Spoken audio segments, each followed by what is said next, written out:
guys, how's it going? So we are going to be doing some garden maintenance today, trimming trees, cutting back perennials, deadheading stuff.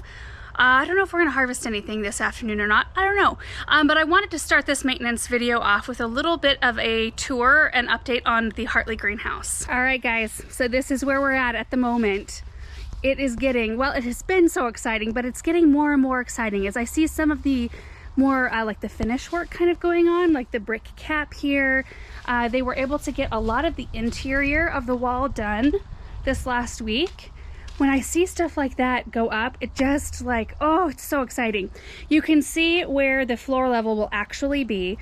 They left it fairly low because we're going to be doing a paver floor in here, so we'll have several layers, you know, the gravel and sand, and then the pavers themselves.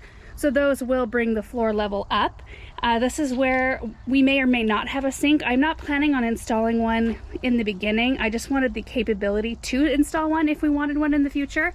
So that will go out this side, and then it's going to cruise back here, and there will be a big drain right in the ground, and it'll be low enough to where I can still plant over the top of it. Still quite a bit to do out here. You know, all this dirt has to be removed, but they're just kind of waiting until the brick is done, and then they will come in. Chad will fill into the, you know, the bottom of the bricks, and then we'll remove the excess. But isn't this so pretty? I'm so happy with this color of brick. It's called Smokestack. And then we went with kind of a gray grout rather than like the standard was like kind of a cream color, and it looked a little bit too bright. And I didn't really want it to stick out. I want the top to really shine. So anyway, that's what the interior is looking like right now.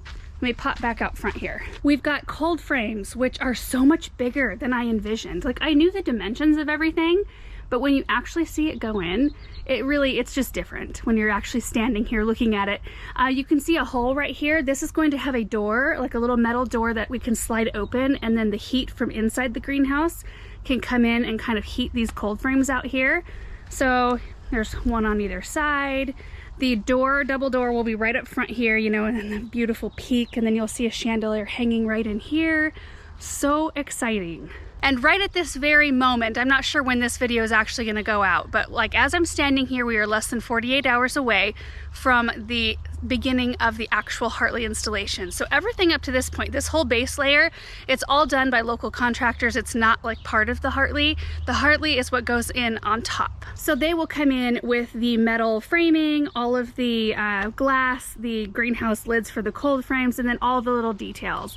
You know, it's got all the finials on the top and all those sorts of things. And all of that is sitting on the driveway on the other side of the fountain back there. So it's been an interesting process up to this point just because, well, I've learned so much. We've never put in something like this.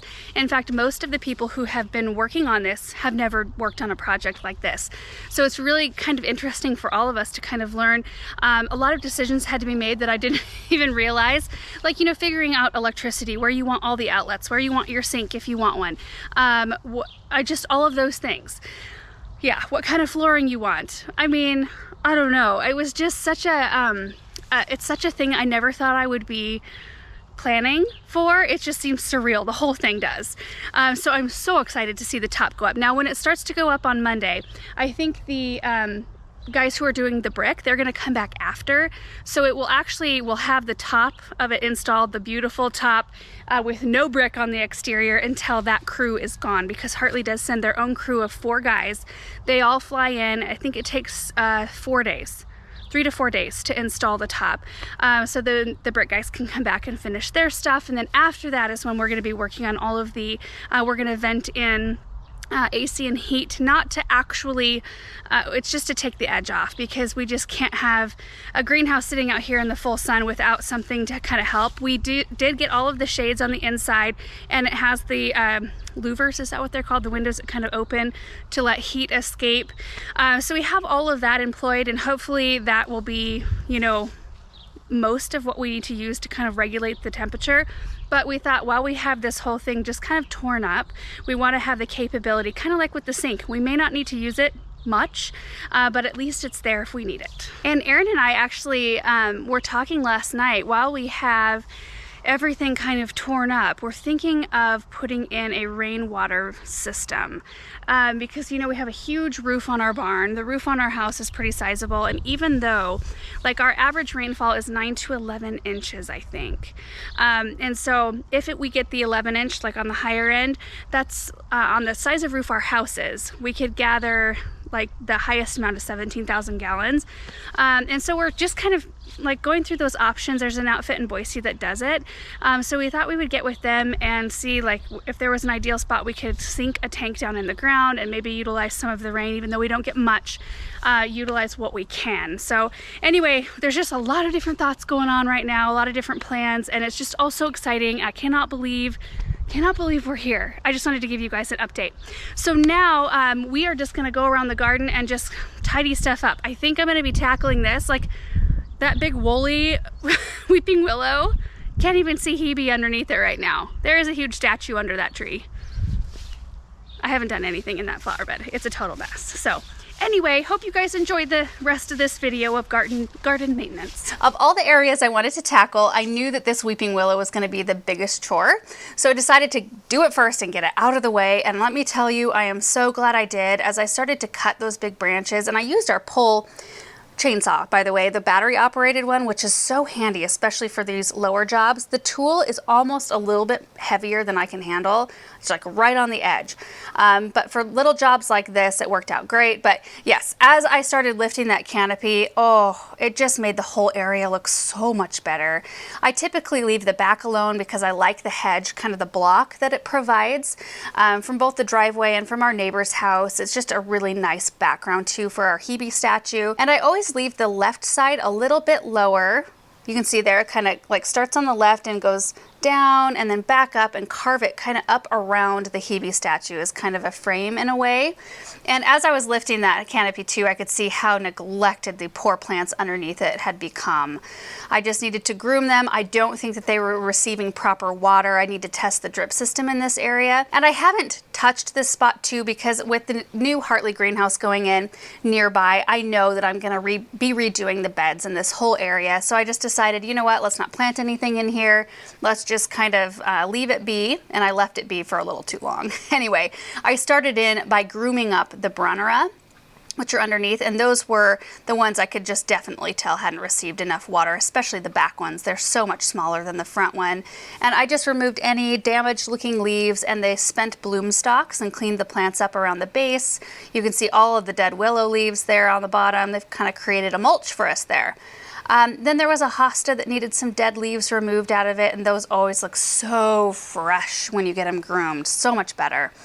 And then moved from the hosta to the Jubilee Celebration Rose that I have under there. It did bloom beautifully. It bloomed before the willow overtook it, and it just needed to be deadheaded. Then I dug this spruce tree out. So this is a fat Albert spruce. I don't know if it was getting too little or too much moisture, but the plant was too far gone to ever really make a nice recovery. I mean, maybe in 10 years time it would look good if I figured out what the issue was, but with, you know, again, the new Hartley greenhouse going in, I kind of want to remove stuff that I'm not liking the look of, and we're going to put some fresh things back in. So I got that removed. Did not have a very extensive root system, and I'm wondering if that could have been part of the problem there, but super happy with just having that gone. It just kind of opens it up and makes it look nice. I started to deadhead the Morden Blush roses that are in this area. I have 3 of them in front of a beautiful hawthorn tree. It creates the most beautiful red berries.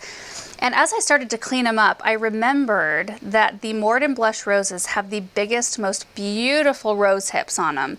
And they've already started to form, and it's a little late in the season to kind of cut these all the way back and expect a very good crop of rose hips. So I just decided to leave them alone. I'm just gonna let those hips form. And you know, it's likely that the second flush of bloom wouldn't be as big as the first one anyway. So we'll get some nice big orange rose hips from those plants. Then you can see that the honeysuckle has just gone crazy. It's just running rampant in this bed. It had overtaken a little 9-bark that I have planted there, so I got that kind of unearthed from the honeysuckle, trimmed that vine up a little bit and cleaned up all the way around the back side of it, and then just cleaned up the area in front. There was some irises with spent leaves. There were a bunch of weeds along the edge of the grass there. It just felt so good to do that. Then I used the blower We have a DeWalt blower that is really nice. If you don't use it at full power, it blows basically just the dry, lightweight leaves off the top of the mulch, and the mulch for the most part stays put. So I went through to get the bulk of the leaves kind of blown off into the grass before I raked. It makes raking a lot easier. And then I took my rake and got the rest of the leaves out from the area, or most of them anyway, and got them put into some piles, which I then brought in the kangaroo pop-up bag and got everything removed from the area. Boy, it looks better even with the leaves on the grass before I went and got the mower. But I did get the mower to pick up just the excess leaves that I didn't really feel like raking up off the grass. It's a way quicker way to do it.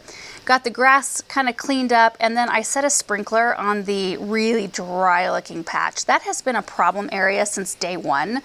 We don't really know what the issue is there. We even turned the sprinklers on and tested it to see if like maybe the sprinkler was malfunctioning, or maybe it wasn't hitting that area, but it seems to be working fine. So I'm not sure if there's just something underneath the soil there. So anyway, we put a sprinkler there. We'll probably supplement water it. Maybe this is a good area for a pond. I mean, what do you guys think? Maybe digging out a little pond and plumbing Hebe, because Hebe is technically a fountain.